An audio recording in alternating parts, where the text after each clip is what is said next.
F-18 fighter plane takes to the skies from the U.S. Navy's testing grounds at Patuxent River, Maryland. Powering this supersonic jet fighter is a fuel that is 50% petroleum-based and 50% derived from a seed called Camelina. Rick Kamen heads the Navy's alternative fuel testing program. He's got nothing against petroleum. Petroleum is great. We've developed all our systems forever to operate on petroleum. The issue with petroleum is importing the petroleum, price volatility of petroleum, and shipping a lot of our dollars to buy the petroleum overseas. Imported petroleum or homegrown Camelina, Kamen says the F-18 can't tell the difference. Every test we've put these fuels into our system, everything has looked no worse than petroleum and sometimes performed even better than our petroleum fuels. That is not surprising when you look at the chemical structure of Camelina oil, says Renewable Fuels Chief Jim Rakowski at refinery equipment maker Honeywell UOP. This structure is not that different from a diesel fuel or a jet fuel. And fighter plane fuel is not that different from passenger plane fuel. Japan Airlines was one of several that successfully flight tested biofuels last year. Recent spikes in oil prices are a big factor driving the interest in biofuels, but environmental concerns are a factor too. Burning fuel creates carbon dioxide, a greenhouse gas. Growing plants absorb carbon dioxide as they grow.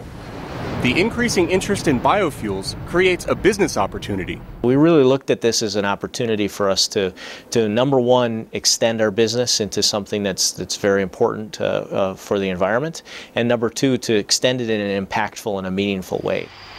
In the next decade, Rakowski's goal is for up to 1/3 of all U.S. transportation fuels to be biofuels, including Camelina oil.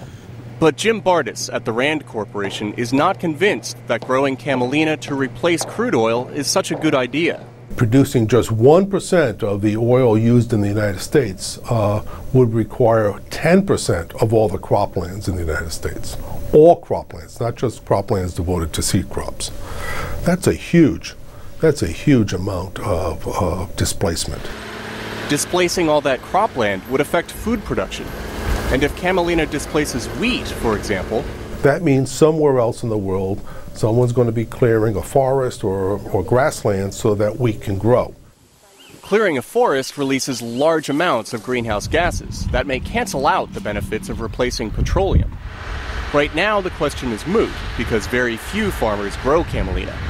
And there's another missing piece, says the Navy's Rick Kamen. There are no full-scale production plants to make this type of fuel, so there needs to be a commercial investment. Kamen says commercial investment would bring down the price.